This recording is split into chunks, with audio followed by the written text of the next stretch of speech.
1절부터 마지막까지 말씀 함께 하나님의 말씀을 받겠습니다. 태초에 말씀이 계시니라. 이 말씀이 하나님과 함께 계셨으니 이 말씀은 곧 하나님이시니라. 그가 태초에 하나님과 함께 계셨고 만물이 그로 말미암아 지은 바 되었으니 지은 것이 하나도 그가 없이는 된 것이 없느니라. 그 안에 생명이 있었으니 이 생명은 사람들의 빛이라. 빛이 어둠에 비추되 어둠이 깨닫지 못하더라. 하나님께로부터 보내심을 받은 사람이 있으니 그의 이름은 요한이라. 그가 증언하러 왔으니 곧 빛에 대하여 증언하고 모든 사람이 자기로 말미암아 믿게 하려 함이라. 그는 이 빛이 아니요 이 빛에 대하여 증언하러 온 자라. 참빛 곧 세상에 와서 각 사람에게 비추는 빛이 있었나니 그가 세상에 계셨으며 세상은 그로 말미암아 지은 바 되었으되 세상이 그를 알지 못하였고 자기 땅에 오매 자기 백성이 영접하지 아니하였으나 영접하는 자 곧 그 이름을 믿는 자들에게는 하나님의 자녀가 되는 권세를 주셨으니 이는 혈통으로나 육정으로나 사람의 뜻으로 낳지 아니하고 오직 하나님께로부터 난 자들이니라. 말씀이 육신이 되어 우리 가운데 거하심에 우리가 그의 영광을 보니 아버지의 독생자의 영광이요 은혜와 진리가 충만하더라. 요한이 그에 대하여 증언하여 외쳐 이르되 내가 전에 말하기를 내 뒤에 오시는 이가 나보다 앞선 것은 나보다 먼저 계심이라 한 것이 이 사람을 가리킴이라 하니라. 우리가 다 그의 충만한 데서 받으니 은혜 위에 은혜로라. 율법은 모세로 말미암아 주어진 것이요 은혜와 진리는 예수 그리스도로 말미암아 온 것이라. 본래 하나님을 본 사람이 없으되 아버지 품속에 있는 독생하신 하나님이 나타내셨느니라. 유대인들이 예루살렘에서 제사장들과 레위인들을 요한에게 보내어 내가 누구냐 물을 때기에 요한의 증언이 이러하니라. 요한이 드러내어 말하고 숨기지 아니하니 드러내어 하는 말이 나는 그리스도가 아니라 한데 또 묻되 그러면 누구냐 내가 엘리야냐 이르되 나는 아니로라. 또 묻되 네가 그 선지자냐 대답하되 아니라. 또 말하되 누구냐 우리를 보낸 이들에게 대답하게 하라. 너는 내게 대하여 무엇이라 하느냐 이르되 나는 선지자 이사야의 말과 같이 주의 길을 곧게 하라고 광야에서 외치는 자의 소리라 하니라. 그들은 바리새인들이 보낸 자라. 또 물어 이르되 내가 만일 그리스도도 아니요 엘리야도 아니요 그 선지자도 아닐진데 어찌하여 침례를 베푸느냐. 요한이 대답하되 나는 물로 침례를 베풀거니와 너희 가운데 너희가 알지 못하는 한 사람이 있었으니 곧 내 뒤에 오시는 그이라. 나는 그의 신발끈을 풀기도 감당하지 못하겠노라 하더라. 이 일은 요한이 침례 베푸던 곳 요단강 건너편 베다니에서 일어난 일이니라. 이튿날 요한이 예수께서 자기에게 나오심을 보고 이르되 보라 세상죄를 지고 가는 하나님의 어린 양이로다. 내가 전에 말하기를 내 뒤에 오는 사람이 있는데 나보다 앞선 것은 그가 나보다 먼저 계심이라 한 것이 이 사람을 가리킵니다. 나도 그를 알지 못하였으나 내가 와서 물로 침례를 베푸는 것은 그를 이스라엘에 나타내려 함이라 하니라. 요한이 또 증언하여 이르되 내가 봄에 성령이 비둘기같이 하늘로부터 내려와서 그의 위에 머물렀더라. 나도 그를 알지 못하였으나 나를 보내어 물로 침례를 베풀라 하신 그이가 나에게 말씀하시되 성령이 내려서 누구 위에든지 머무는 것을 보거든 그가 곧 성령으로 침례를 베푸는 이인 줄 알라 하셨기에 내가 보고 그가 하나님의 아들이심을 증언하였노라 하니라.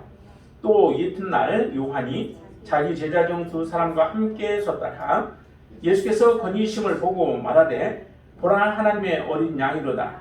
두 제자가 그의 말을 듣고 예수를 따르거늘 예수께서 돌이켜 그 따르는 것을 보시고 물어 이르시되 무엇을 구하느냐 이르되 랍비여 어디 계시오니까 하니 랍비는 번역하면 선생이라.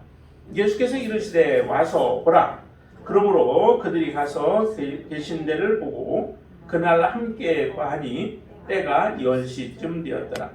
요한의 말을 듣고 예수를 따르는 두 사람 중에 하나는 시몬 베드로의 형제 안드레라.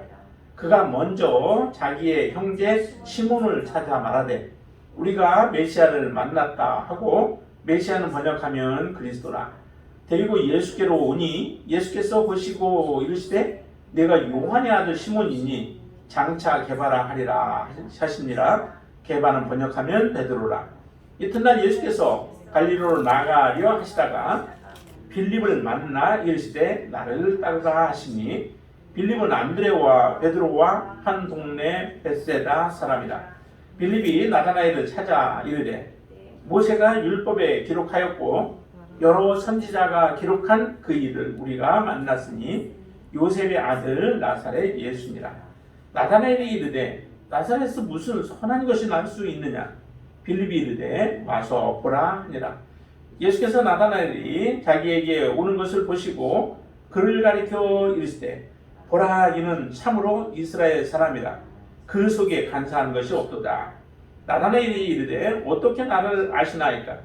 예수께서 대답하여 이르시되 빌립이 너를 부르기 전에 내가 무화과나무 아래에 있을 때에 보았노라. 나다나엘이 대답하되 라비오, 당신은 하나님의 아들이시오. 당신은 이스라엘의 임금이로소이다. 예수께서 대답하여 이르시되 내가 너를 무화과나무 아래에서 보았다 하므로 믿느냐? 이보다 더 큰 일을 보리라. 또 이르시되 진실로 진실로 너희에게 이르노니 하늘이 열리고 하나님의 사자들이 인자 위에 오르락내리락 하는 것을 보리라 하시니라. 아멘. 이 요한복음은 특별히 이제 예수님께서 이 땅에 오셨는데 예수님이 어떠한 모습으로 오셨는가라고 하는 것을 우리에게 잘 말씀해 주시는 그런 책이 바로 이 요한복음이에요. 요한복음은 앞에 세 복음과는 좀 다른 모습들을 많이 보여주죠. 안에 세 복음서는 같은 부분들이 많이 있습니다. 동일한 내용들을 기록하고 있는 좀 다른 모습으로 동일한 모습을 그렇게 기록하고 있지만은 요한복음의 경우는 좀 많이 다른 부분들이 많이 있죠. 그래서 요한복음과 앞에 있는 공관복음과는 좀 다른 부분들이 많습니다. 특별히 이제 요한복음을 통해서 우리가 봐야 할 것은 예수님께서 육체 몸으로 오신 예수 그리스도를 우리는 믿으라라고 하는 것이 전체적으로 요한복음을 읽으면서 우리가 봐야 할 부분이고, 여러분들이 분명히 요한복음을 읽으면서 그 예수님을 만나셔야만 합니다. 그것이 바로 이 요한복음을 쓰는 목적이기도 하겠죠. 다 이제 복음서마다 다 예수 그리스도를 증거하지만 예수 그리스도의 어떤 면을 강조하고 있는가라고 하는 것들이 좀 다르게 기록되어져 있습니다. 그래서 그러한 부분들을 정확하게 알고 우리가 말씀들을 읽게 되어지면은 하나님이 우리에게 요구하는 바가 무엇인가라고 하는 것들도 더 잘 알 수 있겠죠. 특별히 이제 오늘 본문 1장에서 우리에게 말씀해 주고 있는 것은 예수 그리스도가 누구이신가라고 하는 것, 그것을 우리에게 많이 말씀을 해 주셔요. 예수 그리스도는 누구이시고 우리는 또한 누구인가? 사람은 어떤 존재, 어떠한 사람이라고 하는 존재가 어떠한 자들인가라고 하는 것을 우리에게 말씀해 주시면서 그 예수님에 대한 증언을 하고 있는 내용들을 우리가 보게 되어지는데요. 첫 번째, 그러면 예수님은 어떤 분으로 계셨는가라고 하는 거예요. 예수님이 이제 어떤 분이신가라고 하는 것 안에 보면은 그분은 어떤 분으로 계셨는가라고 하는 것을 오늘 본문에서 말씀해 주십니다. 자, 한번 보실까요? 예수님이 어떤 분으로 계셨는가라고 하는 것. 그건 1절 한번 보시면 이렇게 얘기를 해요. 태초에 말씀이 계시니라 그러죠. 예수님은 우리는 이전에 2000년 전에 오셔서 우리의 눈으로 볼 수 있는 분이셨지만은 단지 우리의 눈으로 보는 것으로 그치는 분이 아니시죠. 그분은 어떤 분이셨는가? 태초에 계셨던 분이 바로 예수 그리스도시다라고 하는 거예요. 참 이해하기가 쉽지 않죠. 많은 사람들도 그래서 예수님에 대해서 믿지 못하는 사람들이 많았던 거예요. 당시에 예수님이 갈릴리에서 살아 계셨을 때에도 예수님을 그냥 눈으로 보이는 예수님만 바라보지 그분이 어떤 분이셨는가라고 하는 것을 잘 모르죠. 그러니까 예수님이 하나님의 아들이시다라고 말씀을 하시자 그것을 오해를 해서 예수님을 오히려 죄를 덮어 씌우면서 예수님을 죽이게 되어지는 결과들이 나타나기도 했던 거죠. 근데 요한은 얘기하기를 그 예수님은 누구시냐? 태초부터 계셨던 분이시다라고 말씀을 하시는 거예요. 여러분들 동의하시나요? 예수님은 태초부터 계셨던 분. 우리와 같은 형상을 입기는 하셨었으나 그러나 그분은 태초부터 계셨던 분이시다라고 하는 것, 그것을 믿으셔야 됩니다. 많은 사람들이 예수님, 자기가 재림 예수다라고 이렇게 와서 메시아다라고 외치는 사람들이 있는데 정말 그 사람들한테 우리는 한 번 더 물어봐야 돼요. 예수님이 우리의 메시아가 되셨는데 메시아가 될 사람이라면 그는 반드시 태초부터 계셨던 사람이어야만 메시아의 자격을 가질 수 있는 분이시죠. 그러나 이 세상에 나타나 있는 예수 외에 다른 어떤 자들도 태초부터 함께 하나님과 함께 계셨던 자들은 없습니다. 예수가 유일하신 분이시죠. 그 유일하신 분이 바로 우리의 진정한 메시아이시다라고 하는 거죠. 그리고 예수님은 또 어떤 모습으로 어떤 분으로 어떤 모습으로 계셨는가라고 할 때 그분은 말씀으로 계셨던 거죠. 말씀으로 계셨는데 그 말씀으로 계셨던 예수님은 그래서 창세기에 보면은 태초에 말씀이 태초에 보면은 하나님이 가라사대 말씀을 하시면서 모든 것들을 창조하시는 그 모습들을 우리에게 보여주십니다. 그 말씀으로 계셨던 분이 바로 예수 그리스도이시다라고 하는 거죠. 창세기에 가라사대라고 말씀을 하시고 말씀하시자 모든 것들이 그 말씀대로 딱딱딱딱 되어지는 그 모습들을 우리에게 말씀하시는데 단지 그냥 우리는 하나님이 그냥 말씀하셨다라고 하는 것만 생각을 해요. 그 창세기의 그 창조의 내용들을 하나님이 말씀하셔서 되어지기도 하셨지만은 하나님 예수 그리스도께서 함께 계시면서 말씀으로서 역사하시며 모든 만물이 창조되어지는 그 과정 가운데 예수님은 역사하셨던 것이죠. 그래서 예수님으로 말미암아 모든 만물이 세상에 존재하게 되어졌다라고 하는 것을 에베소서에서도 우리에게 잘 말씀을 해 주십니다.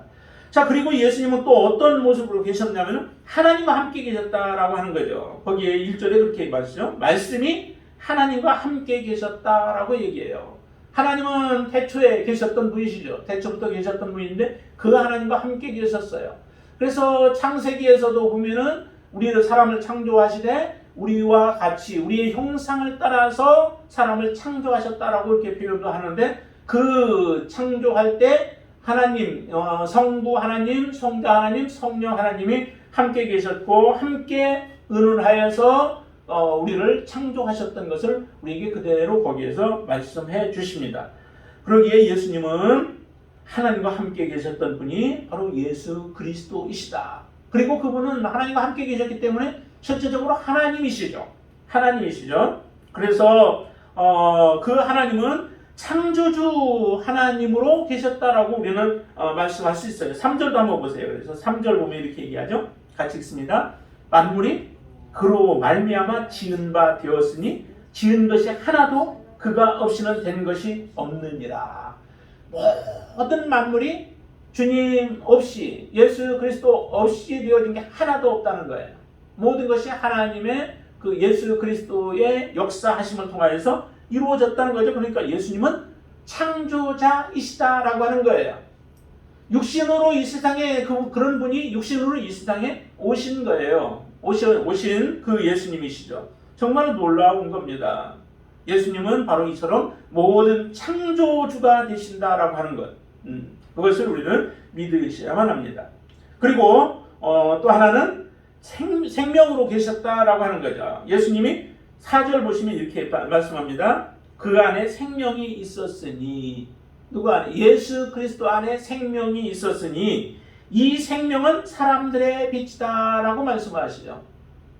그 안에 생명이 있었을 때 그리고 그 생명이 비춤으로 인하여서 세상의 사람들이 그 빛을 보고 이제 빛 가운데로 나오게 되어지는 자들은 생명을 얻게 되어지죠.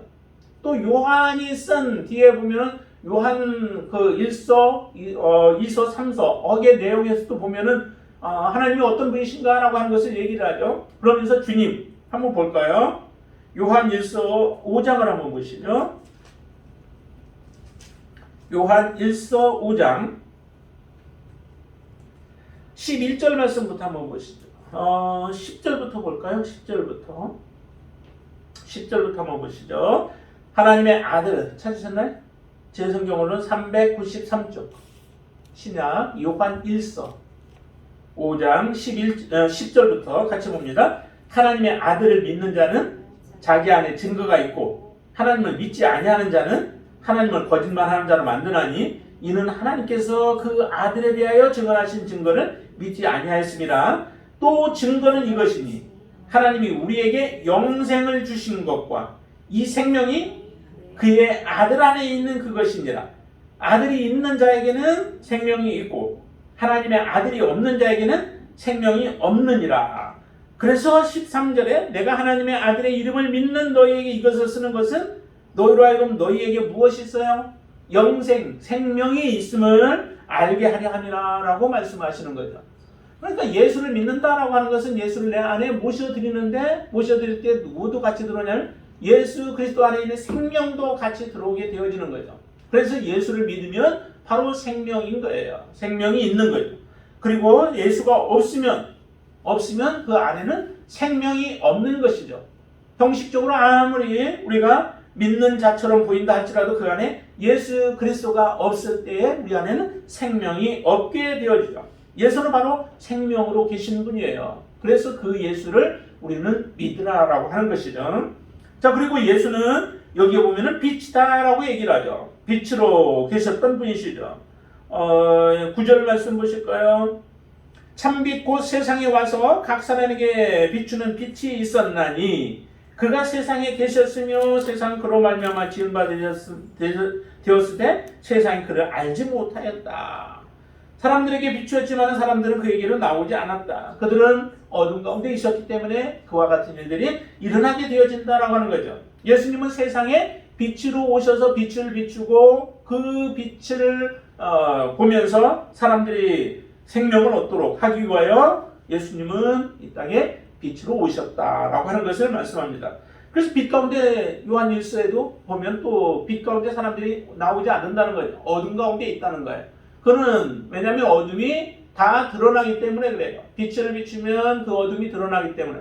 그러나 빛을 비추어서 어둠이 드러나서 나의 어두운 부분이 드러날지라도 주님께 나오는 자들, 그들이 진정으로 생명을 얻게 되어지는 놀라운 축복을 받게 되어지죠.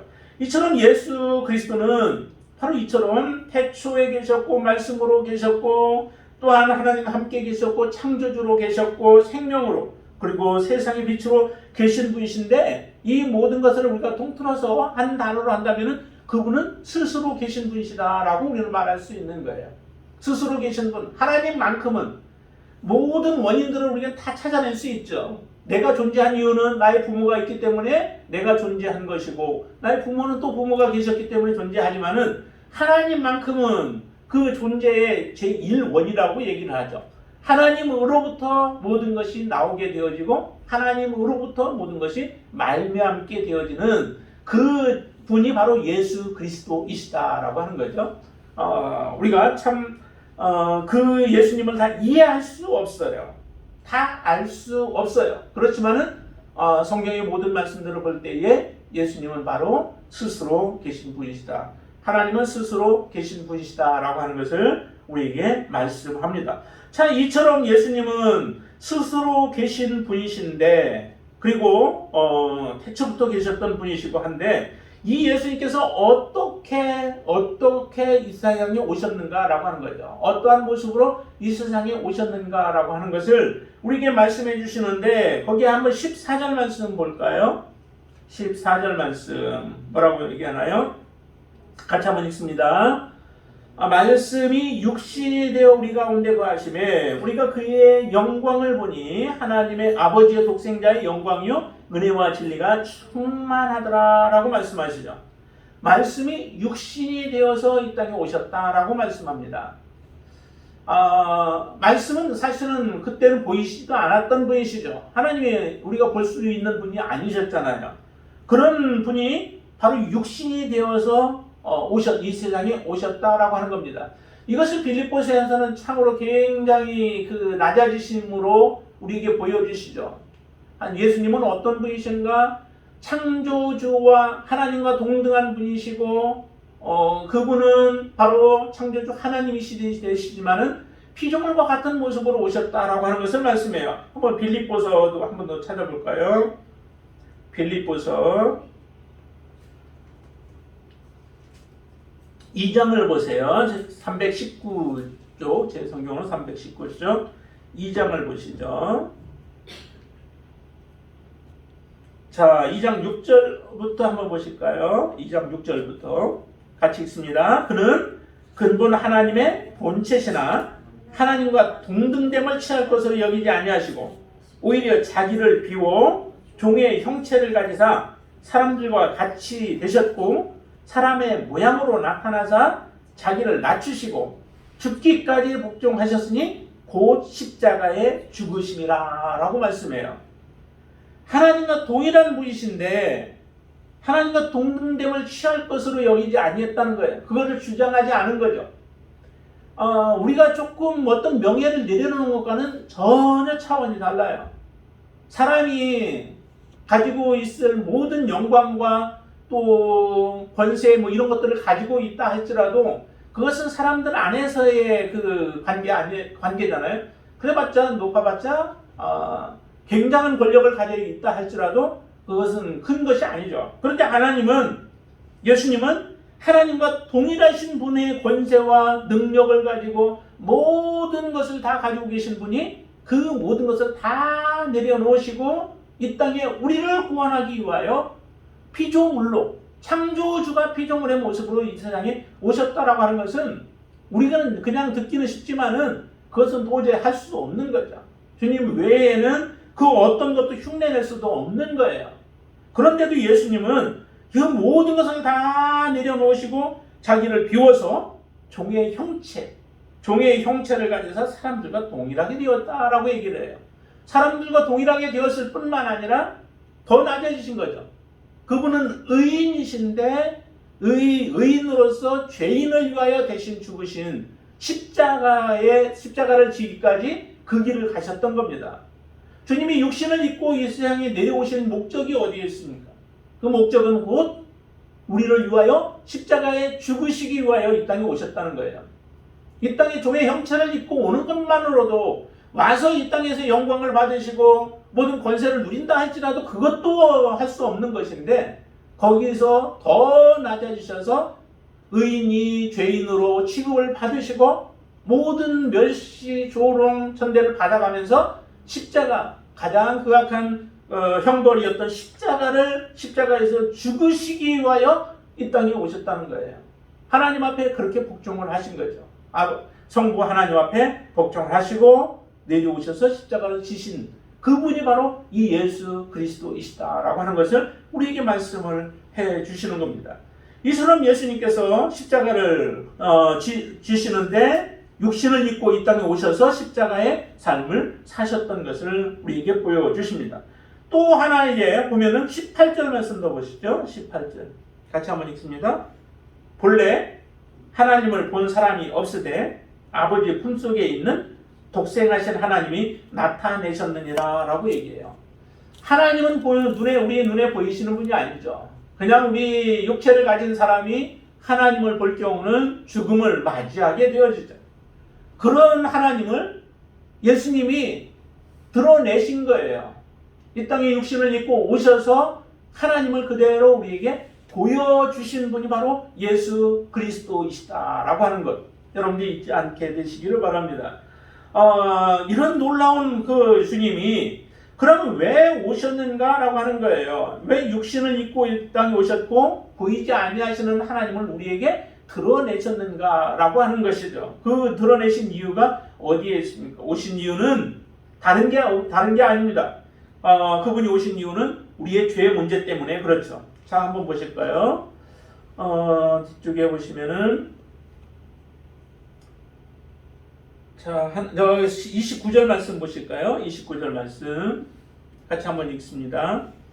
이튿날 요한이 예수께서 자기에게 나오심을 보고 이르되 보라 세상 죄를 지고 가는 하나님의 어린 양이로다 라고 얘기를 하죠.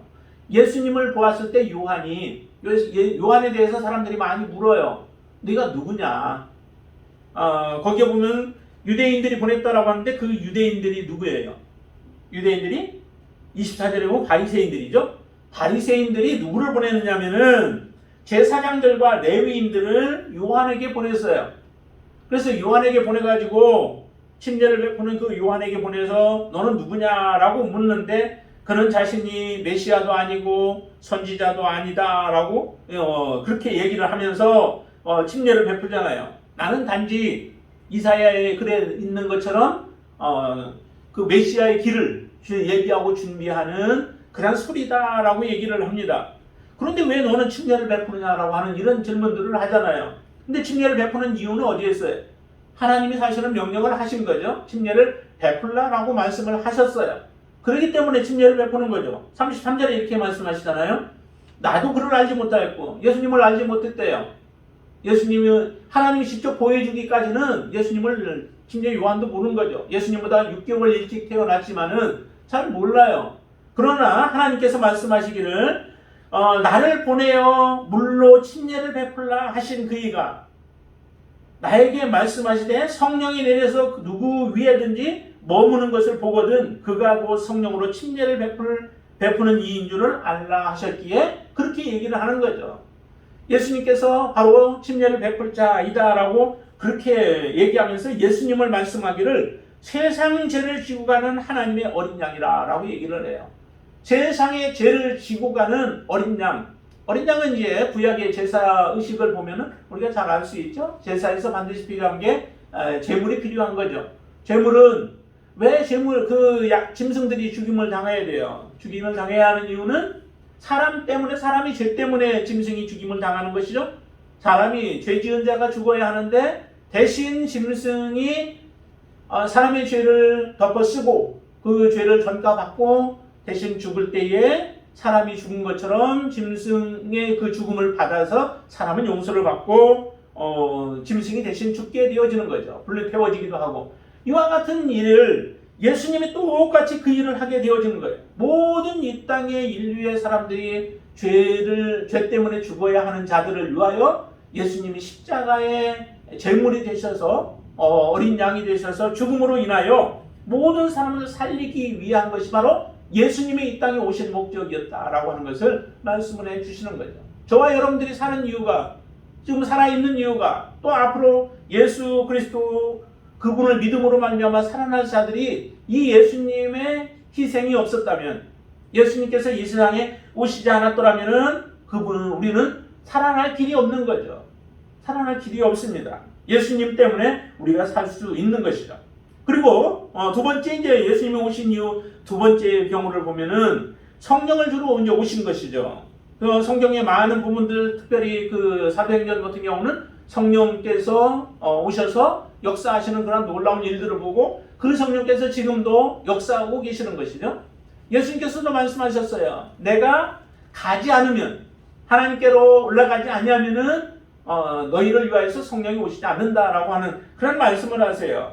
그래서 예수님이 가셔야 우리에게 더 유익이 된다라고 하시는 말씀들을 하시죠. 그 모습을 보면은 예수님께서 이 땅에 이처럼 육신을 입고 오셔서 우리를 위하여 십자가의 길을 가셔야 하는 이유는 성령을 우리에게 보내주시기 위하여 그리고 성령으로 침례를 베풀도록 하시는 것이죠. 침례를 베푸는 성령 침례와 물로 침례를 베푸는 것 두 가지의 그 침례를 보는데 이거는 물로 침례를 받고 성령의 침례를 받아야 사실은 온전한 생명을 얻게 되어지기 때문에 그런 거죠. 성령의 침례가 필요 없다면은 사실 성령이 역사할 이유가 없는 거죠. 그러나 물침례와 성령의 침례를 통하여서 우리가 진정한 하나님의 자녀가 되어지는 영생을 얻는 생명을 얻게 되어지는 그런 놀라운 축복이 있기 때문에 그렇죠. 그리고 또 하나 본다면은 바로 이 예수 그리스도가 오신 이유는 우리를 다스리기 위함이시죠. 우리를 온전하게 다스려서 이제 하나님의 친백성 삼기 위한 그 목적이 있는 겁니다. 성령의 다스림을 통하여서 우리가 하나님 앞에 온전한 모습으로 설 수 있기 때문에 예수님께서 이 땅에 오셔서 우리를 다스리기 위함, 하나님의 진정한 소유로 만들기 위함이 바로 예수님께서 오신 목적이 있습니다. 그러면 우리는 어떤 존재이기에 이와 같은 하나님의 도우심과 또 역사하심이 필요한 것인가? 사람의 모습을 한번 본다면은 사람의 모습 4절에 한번 보실까요? 4절에 보면 뭐라고 얘기할까요? 그 안에 생명이 있었으니 이 생명은 사람들의 빛이라. 5절. 빛이 어둠의 빛이래 어둠이 깨닫지 못하더라 라고 얘기를 해요. 예수님이 빛으로 이 세상에 오셨는데 그 안에 생명이 있는데 생명을 발견하지를 못하는 거예요. 그 안에 오지를 못하는 거죠. 생명이 있었으면 그 생명을 빨리 붙잡고 그 안으로 달려와야 되는데 사람들의 상태는 5절에서 말씀한 것처럼 어둠에 그들이 잠겨져 있는 거죠. 어둠에 사로잡혀져 있는 거예요. 여러분들이 교회에 나오기까지 처음에 쉬우셨나요? 굉장히 어려우셨죠. 어떤 사람은 스스로 나온 사람도 있다고 하지만 스스로 나온 사람은 별로 없어요.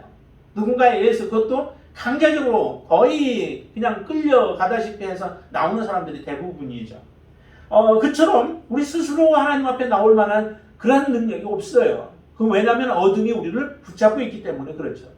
그래서 그런 사람들로 하여금 이런 생명이 없는 사람들이기 때문에 우리에게는 전적으로 생명이 필요해요. 저와 여러분들이 생명을 예수 그리스도를 만나지 못하면 생명을 얻지 못하죠. 그래서 생명이 우리 안에는 이전에 주님을 만나기 전에 우리의 모습 안에는 생명이 없는 자들이에요. 생명이 없는 사람들이 예수 그리스도를 만나서 생명을 얻게 되어지죠. 그리고 우리는 어둠에 아까 5절에 얘기한 것처럼 어둠 가운데 있는 자들이 사람들의 주님을 만나지 못한 사람들의 상태가 어둠 가운데 있는 자들이에요. 아무리 밝은 모습으로 살아가도 마찬가지예요. 아무리 예뻐도 아무리 멋있어도 그 안에 예수 그리스도를 만나지 못했으면 어둠 가운데 있는 자들하는 거죠. 그리고 또 하나는 어둠 가운데 있기 때문에 사실은 깨닫지 못해요. 스스로 깨달아야 뭔가 도전을 받고 나오게 되어지는데 바로 어둠 가운데 있기에 깨닫지 못합니다. 그리고 10절 말씀 한번 보실까요?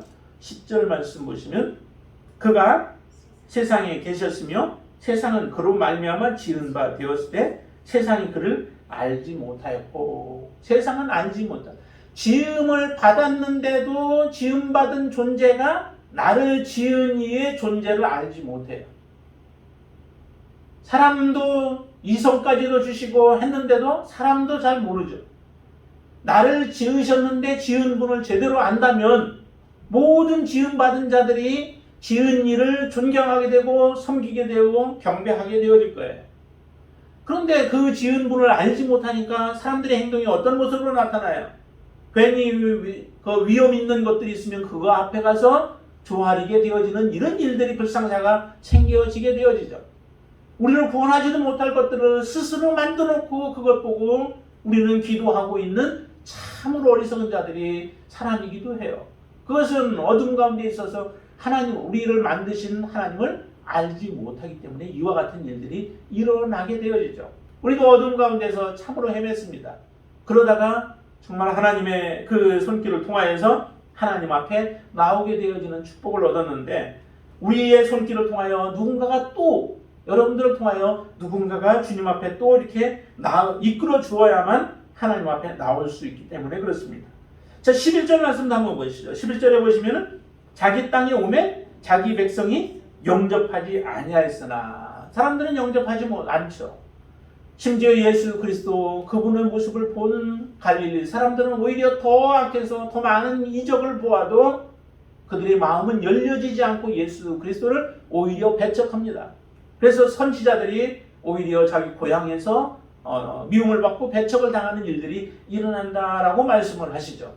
이거 알지 못하기 때문에, 그리고 영접하지 않냐는 이와 같은 모습이 바로 우리 사람들의 상태예요. 주님께서 이 땅에 오신 것과는 전혀 반대의 모습들이죠. 정말로 이런 모든 영광과 그 존귀와 모든 가지고 있는 그런 것들을 다 포기하고 이 세상에 오셨다면은 우리는 기쁨으로 그분을 섬기고 모셔야 하는데 반대의 일들이 일어나죠. 이게 우리 사람의 상태입니다. 그러면 우리에게 정말 필요한 게 무엇일까요? 우리에게 필요한 것은 하나님의 은혜인 거죠. 하나님의 은혜예요. 우리가 주님 앞에 나온 것이 정말 하나님의 은혜이죠. 은혜예요. 그래서 사람은 오직 하나님의 은혜, 그 은혜로 말미암아 살게 되어지는 겁니다. 하나님을 만나는 이런 놀라운 축복이 바로 우리 삶 가운데 필요한 거죠. 이런 은혜가 필요하기 때문에 사실은 그래서 이제 거기에 증인으로서 서는 사람이 침례 요한이 바로 이런 증인이죠. 침례 요한이 이렇게 외치죠. 자, 어디를 보시냐면은 23절 한 번 더 볼까요? 23절. 이르되 나는 선지자 이사야의 말과 같이 주의 길을 곧게 하라고 광야에서 외치는 자의 소리라 하니라. 그들은 바리새인들이 보낸 자들이라. 또 물론 얘기하는데 자, 어디를 보시냐면은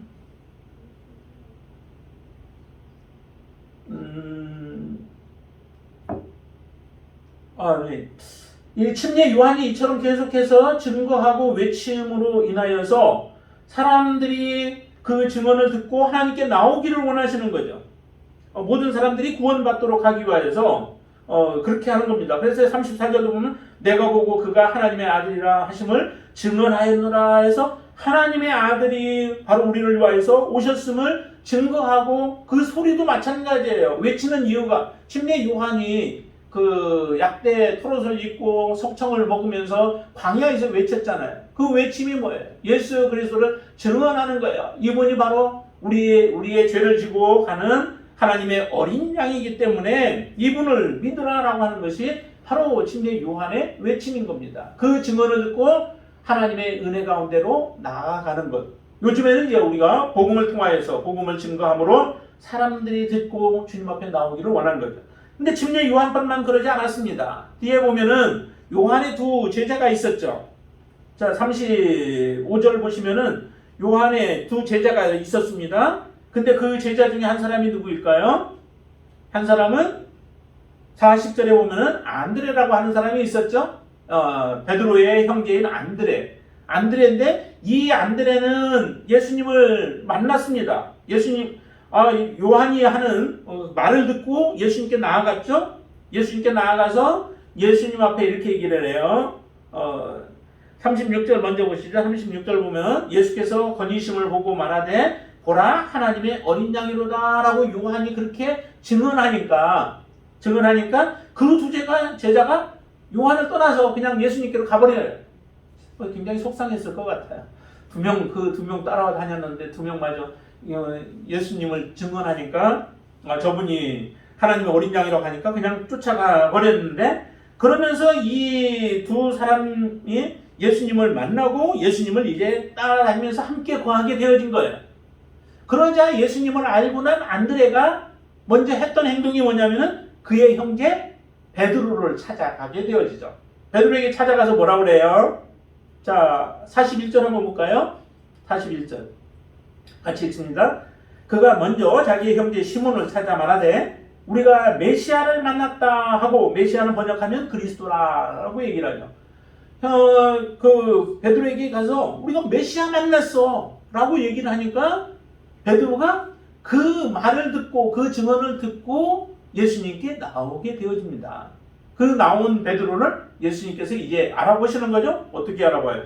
내가 요한의 아들 시몬이니 장차 기발하리라 하면서 그가 이제 예수님을 따라다니게 되어지는 일이 일어나요. 그리고 이 안드레뿐만 아니라 또 한 사람의 그 제자가 있는데 43절이에요. 한번 보시죠. 이튿날 예수께서 갈릴리로 나가려 하시다가 빌립을 만나 이르되 나를 따르라 하시니, 빌립은 예수님이 직접 부른 거예요. 그런데 부름을 받고 예수님을 따라다니던 빌립이 누구를 찾아가요? 누구를 찾아가지고 거기에 보면은 나다나엘을 찾아가죠. 근데 나다나엘이 가서 얘기를 했더니 나다나엘이 잘 안 믿어요. 그 빌립의 말을 안 믿어요. 무슨 갈릴리에서 선한 것이 날 수 있겠느냐라고 하면서 갈릴리 나사렛 예수를 증언하니까 믿지를 않아요. 이렇게 얘기를 하잖아요. 거기 45절 한번 보세요. 빌립이 얘기하는데 빌립이 나다나엘을 찾아 이르되 모세가 율법에 기록하였고, 그렇죠. 모든 성경의 창세기에서부터 계시록에 이르기까지 모든 성경에서 말씀하는 분이 누구예요? 바로 예수 그리스도이시죠. 메시아예요. 그 메시아를 얘기하고 있는데 모세가 율법에서 기록하였고 또 여러 선지자가 기록한 그 일을 우리가 만났다라고 얘기를 하죠. 요셉의 아들 나사렛 예수라고 하니까 믿지를 않는 거예요. 나사렛에서 무슨 선한 것이 나겠느냐. 하나님께서 말씀하신 거는 베들레헴에서 사실은 예수 메시아가 날 것이라고 얘기했던 그 말씀을 잘 알고 있었던 것 같아요. 그러니까 나사렛에서 메시아가 나리라고 하는 것은 듣지는 못했으니까 그렇게 얘기했는데, 그가 나다나엘이 예수님께로 오자 예수님이 그를 알아보죠. 어떻게 알아봐요? 자, 47절. 보라, 이는 참으로 이스라엘 사람이라. 그 속에 간사한 것이 없다라고 하면서 그 나다나엘을 칭찬을 하죠. 있는 그대로 칭찬이겠죠. 거짓된 그 칭찬이 아니고요. 그의 기분을 좋게 하기 위한 칭찬도 아니고요. 있는 모습 그대로 하는데 그가 어떤 자인가라고 하는 것을 제대로 얘기하자 나다나엘이 이제 예수님을 고백을 해요. 뭐라고 고백해요? 자, 49절 보죠. 나다나엘이 대답하되 랍비요, 당신은 하나님의 아들이시요 당신은 이스라엘의 임금이로소이다 라고 하면서 예수님을 이전에는 거기 갈릴리에서 무슨 선한 것이 나겠느냐 했던 그 나다나엘이 예수님을 인정을 하죠. 당신은 하나님의 아들이십니다. 당신은 이스라엘의 임금이십니다 라고 그렇게 고백을 했을 때 예수님께서 그를 이렇게 말씀하죠. 내가 너를 무화과나무에서 나무 밑에 있는 것을 보았다고 함으로 믿느냐. 이보다 더 큰 것을 너는 보리라 라고 말씀하시는데, 예수님이 사실은 예수님께서 그 나다나엘을 본 것은 그냥 선지적인 어떤 그 지적인 능력으로 또 보셨을 거예요. 다 아시는 거죠. 그 자리에 가서 다른 사람과 함께 가서 이렇게 본 것이 아니라 사실은 그 전부터 모든 것을 다 알고 계시는 주님이 나다나엘은 어떤 사람인가라고 하는 것을 알고 말씀하셨을 거예요. 근데 여러분도 마찬가지로 하나님은 다 알고 계시죠. 여러분들의 어디에서 거하고 무엇을 생각하고 무엇을 말하고 무엇을 행하는지까지도 다 아시는 분이 사실은 주님이세요. 그 주님이 이렇게 말하니까 그제서 이제 믿음을 가지고 주님께 고백을 했던 그 나다나엘의 모습을 보면서 이보다 더 큰 일들도 보리라 라고 말씀해요. 전국도 어떻게 보면 보여주시는 것이죠. 그래서 51절에 보면은 진실로 진실로 너희에게 이르노니 하늘이 열리고 하나님의 사자들이 인자에게 오르락 내리락 하는 것을 보리라 라고 야곱이 보았던 것과 같은 그런 모습의 말씀을 하세요. 이거는 천국을 보여주시는 그런 모습들이죠. 실제로 이와 같이 말씀하시면서 그 증인들을 세워서 예수 그리스도를 증언하게 하시고 그 예수 그리스도를 믿게 하십니다. 우리는 사실은 더 주님의 놀라운 은혜를 받은 자로서 예수 그리스도를 우리는 다른 사람을 통해서 전해 듣게 되었고, 그리고 그 예수 그리스도를 이제 믿는다고 고백하여서 하나님의 자녀로서 지금 살아가고 있는 겁니다. 예수님이 이 땅에 육신을 입고 오신 이유가 참으로 또 중요한, 이제 계속해서 요한복음에서 우리가 보겠지만은 이 예수 그리스도가 육신을 입고 이 땅에 오신 것은 참으로 굉장히 중요합니다. 오신 목적이 우리의 죄를 사하기 위해서 또 아니면 성령을 보내시기 위해서 오셨다라고 하는 것도 중요한 부분들이지만은, 그러나 그분이 직접 똑같이 우리와 같은 육신을 가지고 이 세상에 살아가면서 그러면서 성령의 능력으로 모든 죄들을 이기고 마지막 십자가에 죽으셨다가도 살아나는 온전한 의의 삶을 살다가 다시 살아나시게 되어지는 그 모습을 통해서도 우리에게 또 말씀하시는 것이 굉장히 중요한 거죠. 우리도 동일한 모습으로 그와 같은 삶을 살아갈 수 있는 자로 주님은 우리를 통치하시고 다스리시면서 결국에는 마귀의 일들을 물리치게 하시는 것이 바로 주님께서 이렇게 하셨던 것처럼 우리도 하실 것이다 라고 하는 것을 말씀을 해 주십니다. 그러기에 저와 여러분들은 우리의 모든 것을 다 알고 계시는 하나님 앞에 이제 모든 것을 다 내려놓고 정직한 모습으로 하나님을 섬길 수 있게 되길 바랍니다. 항상 주님을 사모하며 믿음으로 여러분들이 살아가시게 되길 바라고, 우리 앞에 놓여진 일들이 아무리 힘들고 어려운 일들이라고 또 우리를 미혹하는 것들이 가진 여러 가지 방법들을 우리를 미혹한다 할지라도 우리는 그 모든 것들을 이길 수 있다라고 하는 분명한 확신을 가지고 여러분들이 살아가시게 되길 바랍니다. 우리가 이길 수 있는지 없는지는 모르고 그러면서 걸어간다면 그것도 얼마나 불안해요. 그러나 분명히 내가 예수 그리스도 안에 있으면 그 생명이 내 안에 계심으로 인하여 나를 붙드시고 인도해서 예수님이 승리하신 것처럼 우리도 승리할 것이다 라고 하는 분명한 확신을 가지고 여러분들이 살아가시게 되길 바랍니다. 그런 승리의 삶에 하나님 앞에 영광이 될 줄로 믿습니다. 우리 기도하겠습니다. 아버지 하나님 감사합니다. 하나님께서 우리를 사랑하시기에 이게 예수 그리스도가 누구이신지, 그분은 우리의 눈으로 직접 보지는 못하였어도 정말 그분은 보이지 아니하시는 하나님이셨고, 이 땅에 먼저 계셨던 분으로서 하나님이 모든 것을 창조하시고 우리를 인도해 주시는 분이심을 믿습니다. 우리는 하나님의 은혜가 필요합니다. 하나님의 은혜가 아니고는 하나님 앞에 나아갈 수도 없는 자들이었습니다.